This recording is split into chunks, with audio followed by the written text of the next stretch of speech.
everyone, my name is Jenna, but you guys can call me Jen, and welcome back to my channel. Welcome to yet another weekend vlog. Hi, hello, it is Friday. I'm done work for today, and I was supposed to go out to the lake. My stomach chose violence today, so I'm gonna go tomorrow.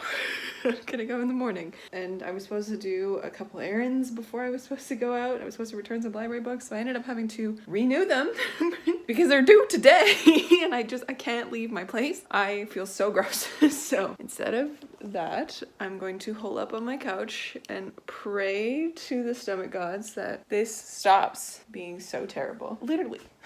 All my stuff is ready to go. And I've been able to do very little work today because of it. I wanted to go over what I'm going to be reading this weekend. And all the books that I'm going to be reading are currently packed away. I am still going to be reading Harrow the Ninth, which I just grabbed from my bag, which I'm probably going to keep reading tonight if that's, you know, where I am. And then this week I started reading this book, The Unspoken Name, also on my medieval-a-thon TBR. Yes, it's the third weekend of medieval-a-thon. So very fun. I'm 80 pages. No, I'm more than 80 pages into The Unspoken Name now. I am 100 pages into The Unspoken Name, and I'm so confused about it. So I will have to read a little more before I update you on that one. And Harrow, I'm now at the 300 page mark, which is great. So this weekend we're going to be finishing those. I also have a couple other books with me that I want to read.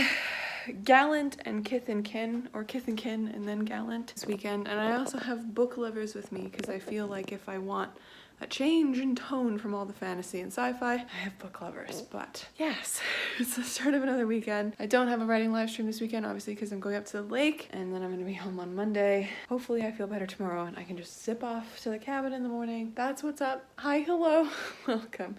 I'm going to sit on my couch and do nothing for the rest of today. That's the plan. Anyways, I will catch up with you guys a little later.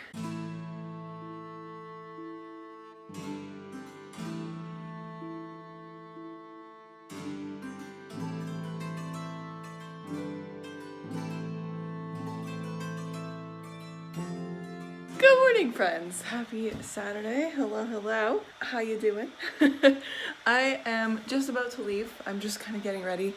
And if you can hear the kettle going, I'm making a coffee. But I wanted to update you because last night I finished Harrow the Ninth. And you guys, oh my god, if you've read either Gideon or both Gideon and Harrow, you know how Tamsin Muir like works with how weird her stuff is, right? Most of the time you're just like, I don't know what's going on, but this is a great ride. So that was most of this, right? Because it's the events. It's Harrow's the point of view after what happened in Gideon. And Harrow is just insane. And she's essentially, I don't even know how to tell you this without spoilers. She's insane and she's making up stuff in her brain. And it's essentially a discombobulated timeline of what's actually happening and then like what happened before, and you just kind of have to follow along and hope for the best. But when something happened near the end, oh, I'm gonna have to put spoilers on the screen. Spoiler alert if you don't want to know about Gideon the Ninth, and Harrow if you don't want to know anything about the end of Gideon the Ninth, or, you know, in the middle of Harrow the Ninth. I will put spoilers on the screen and you can jump forward or mute me until I'm done. But when Gideon came back on the page, I lost it. My whole brain just went, oh, she's back. And like in the most happy, giddy smile of my life. There's so many love hearts in this. Just when Harrow came back on, or when Gideon came back on screen, and when we got her narration again, and then things started to like fall into place and we got explanations for stuff, my brain was so happy because I had no idea what was going on and I just wanted to figure out what was going on. And then everything clicked into place and Gideon came back on screen and was narrating, and it was just, oh my god, I missed her narration so much. I missed her narration so much. She's so funny. She's so funny. Anyways, finish this, finally. And then I'm off to the lake. So one less book to carry with me. I might now bring Valor though, because I don't want to leave Valor behind, even though I know I'm probably not going to get to it this weekend. But anyways, I gotta make my coffee and I gotta grab some breakfast and leave. So I will catch up with you later, probably not at the cabin because I will just film aesthetic shots there, but I'm excited. Are you guys excited? I'm so excited. I'm so mad that I couldn't go to the cabin last night because of my freaking stomach. Like, I wanted to be there. I felt like I was in limbo all night because I was just like, I just wanted to be there. But now I'm going, and I'm gonna be there till Monday. Oh, it's gonna be so good. I'll see you later.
I like those trucks.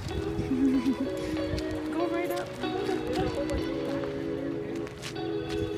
yeah, look at that. Kids were riding on yesterday. Of course.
Happy Monday. I'm back home now and I've just done a bunch of running around. Went to the grocery store. Groceries are so friggin' expensive, but we're getting into watermelon season, so you bet your ass that I bought one and cut it up. But I wanted to say hi and like actually give you an update on all my reading and stuff as my air fryer starts to heat up. Guess I'm gonna make myself some just basic lunch, I don't even know. But yes, okay. I ended up bringing 5 books with me and finishing 3 or 2. Right, because I finished Harrow before I left. So I finished 2 at the lake and read a little bit more of other books. So you probably would have seen them in the B-roll. But first up, I guess on the way to the lake, I ended up, listening to a little bit of Valor, which is just one of the audiobooks that I had available to myself so that I could, listen to that in the car, which was nice. But that's not one of my medieval-a-thon, options. So when I got there, it was, Saturday morning. I was sitting there. I was like, I want to read a book. So I started reading Vox Machina, Kith and Kin, and finished it basically in one sitting. I stopped to eat once or twice, but I listened to the audiobook, which was the best thing I could have done, because this book was just so good for Critical Role fans specifically.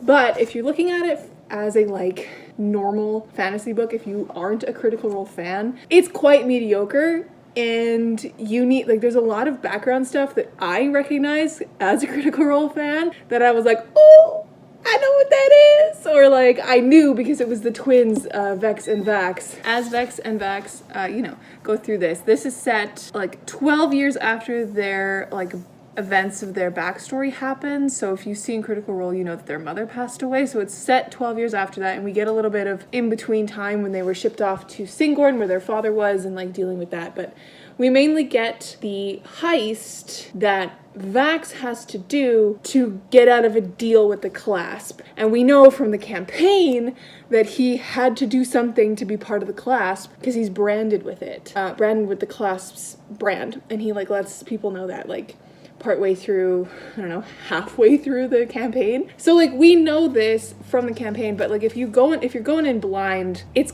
kind of mediocre. There's nothing really super special about it, but I loved it. I liked the story. I liked how the twins interacted with each other, and the audiobook was just perfection because it was Robbie Damon voicing the audiobook, and Robbie Damon guested on Critical Role, and he also does the Trials of Apollo audiobooks. He's very good. And they had Laura and Liam voice Vex and Vax in this the whole way through, which was just, I didn't know they were going to do that, and I found it really, really special. So it's definitely pick this up if you're a Critical Role fan, and if you're interested in a kind of a typical medieval Dungeons and Dragons style book where there is a super strong sibling relationship at the center of it, give this a try because it's very easy to read and quite fun, and I think it is good, but it's not super special in any way other than the fact that it's Critical Role. So finish this. I have yet to run it through Compile, so I don't know what I'm going to rate it. And then the next day I decided to power through The Unspoken Name by A.K. Larkwood, which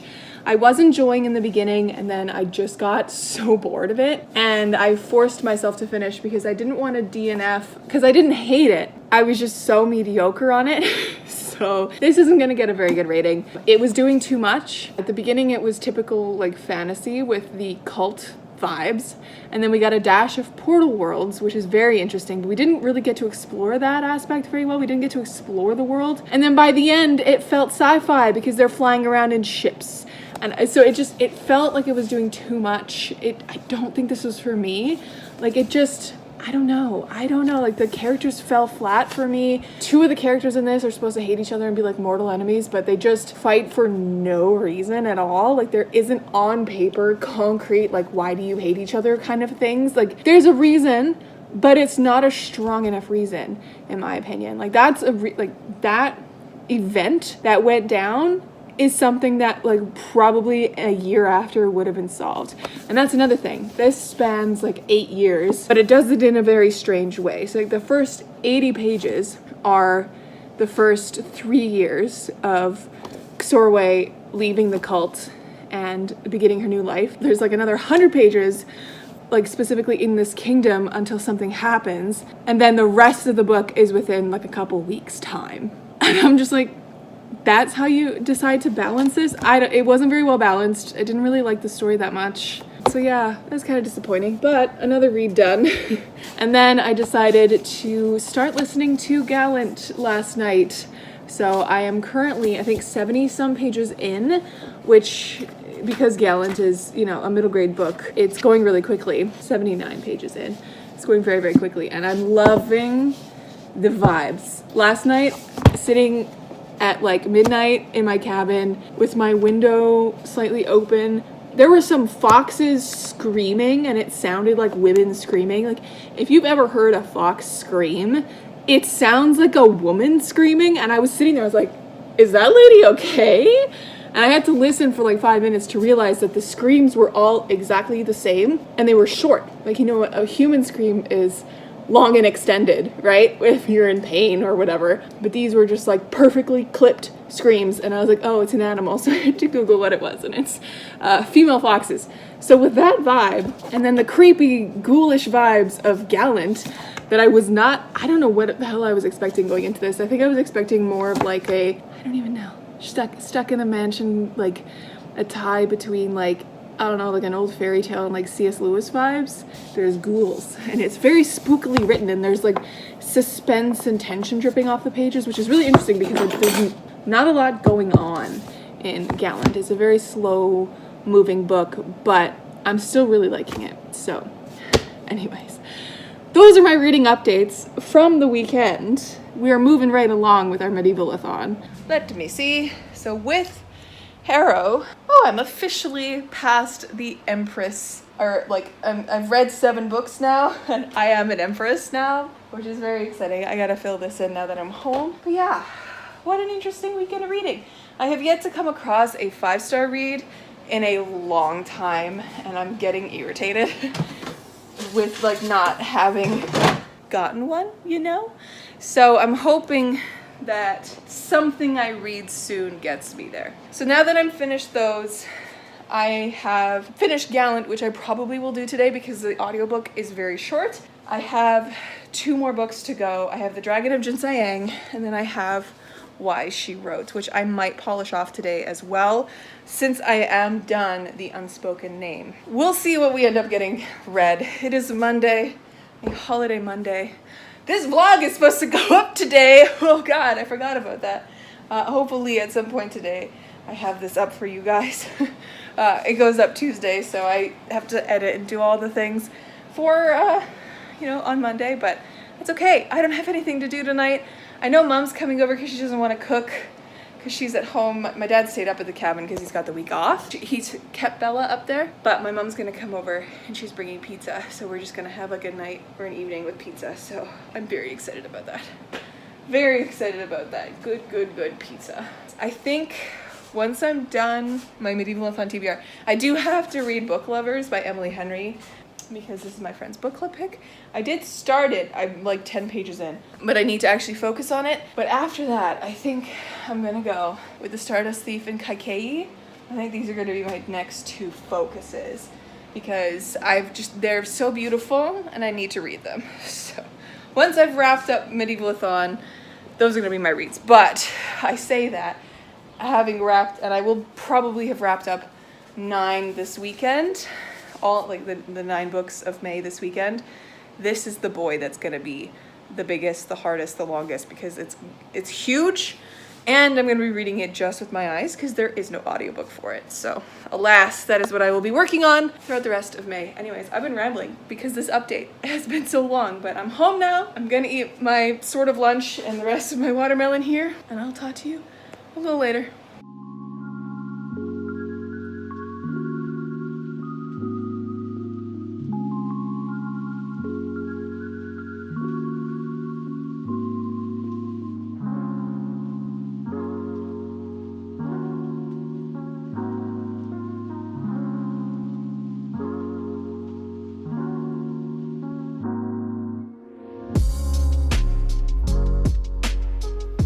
Hello friends, it is now later. It's like 8:10, still Monday. I got my door open, the sun is shining, and I have finished Gallant. I have finished my 8th book of this month and readathon, and I adored this.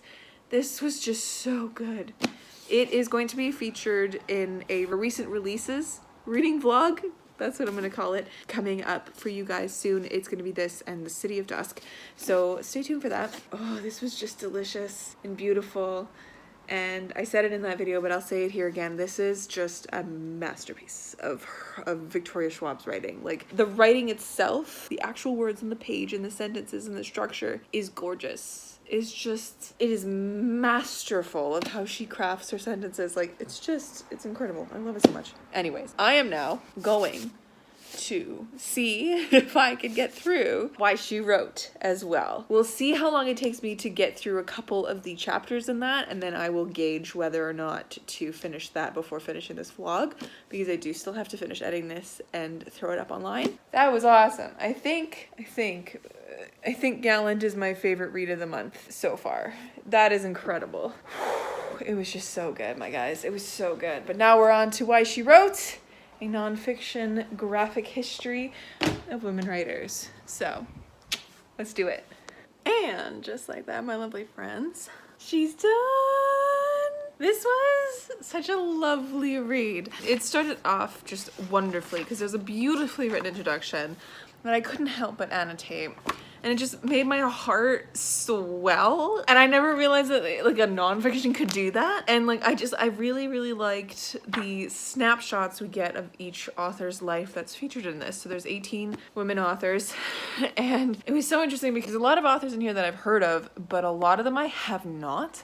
So it was really interesting to actually get a little glimpse of their lives. And I say that, snapshot, glimpse, because this was very much a like brushing the surface of each woman and like kind of doing like a really fast overview, because most of what we get from each woman, I would say like the most we get from anybody are the 3 Bronte sisters, because we get each of the Bronte sisters in this, and in that we get like the relationships with each of the other sisters and like kind of their writing life extended through each other. So we get more on the Bronte sisters than we do in any other woman in here, but you get a page of biography that's like super overview, and then you get a like graphic novel-esque telling of a pivotal moment of the woman's life. So for example, the first woman in here is of course our girl Mary Shelley, and in this it kind of documents the moment in Mary's life, of course,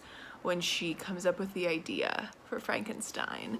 And so it starts with the volcanic eruption and how that caused like unseasonable weather, which caused Mary to be shut up in a lot of houses all the time, and then being shut up in that house with like Lord Byron and her husband and her sister, and they all were like throwing around story ideas, and she was dealing with so much grief in her life, and then coming up with Frankenstein because of that. And it's just beautiful, and I really enjoy the easy way of the art. Like, it is just beautiful, and each person here is so unique, and I really enjoyed getting kind of like a overview of each woman's, like a pivotal time in each woman's history. And it's made me want to read a little bit more from the women in here, like actually get my hands on their work and read more than just a couple that I've read from previously. That, my friends, is the 9th book of this readathon. 9th book of May, done. 5th book of this weekend finished, which don't ask me how I did that. Helps that today it was a long weekend and I didn't really do much other than read for the weekend. But that is it. We started off this weekend strong, finishing Harrow the 9th, which I gave 4 stars to, by the way, absolutely adored. And it makes me want to reread Gideon, which I will reread Gideon and Harrow before Nona comes out. Just amped for Nona. Amped to see where the story goes from there. Then, of course, I read Vox Machina, Kith and Kin, which I ended up giving 3.5 stars. It was really fun and beautiful, and I really enjoyed it as a Critical Role fan, but like the story itself wasn't exceptional. It was good, solid fantasy, but like nothing super exceptional. So it gets a 3.5 for me for that reason. And Copile says it's 3.5, but I really enjoyed it, and I'm excited to see if Critical Role comes out with more novels for characters' backstories, because I'm intrigued as to get all of the backstories from all of them in different ways other than the comics as well, because I know the comics are a thing, or the graphic novels I should say. Then I finished up The Unspoken Name by A.K. Larkwood. I ended up giving this one 2.5 stars. It was fine. The writing was great, which I really like, but that's like the only thing holding it up. That's the only thing really giving it 2.5 stars. But yeah, it was just meh for me. Super forgettable too, because like I don't remember any of their names except for Casorwe, who is our main character, because Casorwe is a really fun name to say. It's Csorwe, and it's said like doorway, so Xorway. Anyways, so did that, and then I managed to wrap up also Gallant, which is just wonderful and lovely, and like my second favorite V.E. Schwab now. Like this was so fantastic, and I seem to be in the minority for people because I've like noticed a lot of people not really liking Gallant all that much, or not hitting the mark with them. I don't know, it hit the mark with me.